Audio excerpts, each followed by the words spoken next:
জানো তো, তুমি যখন অনেক দিন ধরে কোনো একটা জিনিসকে ম্যানিফেস্ট করতে থাকো আর তারপরে ফাইনালি যখন সেই জিনিসটাকে নিজের করে পাও, তখন মনে হয় যে যে তুমি স্বপ্ন দেখছো নাকি এটা সত্যিই তোমার সাথে হচ্ছে। আর আমার সাথে সেদিন ঠিক তাই হয়েছিল। আমি কিনতে গেছিলাম আমার ফার্স্ট আইফোন 15 রিলায়েন্স ডিজিটালে। আর দোকানে গিয়ে যখন বিল হচ্ছিল না, তখন মনে হচ্ছিল নিজের গায়ে একটা চিমটি কেটে দেখি যে সত্যি এটা হচ্ছে নাকি আমি সত্যি সত্যি আবারও স্বপ্ন দেখছি। তো এবার আইফোনটাকে আনবক্সিং করার পালা।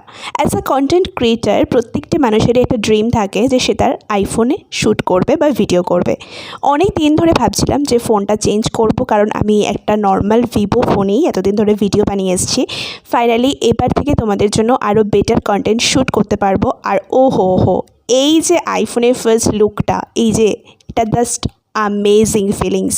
আর তারপরে যখন আইফোনটা অন হলো না, তখন মনে হচ্ছিল হ্যাঁ ইয়েস আই ক্যান, আমি পেরেছি। শর্টসটা কেমন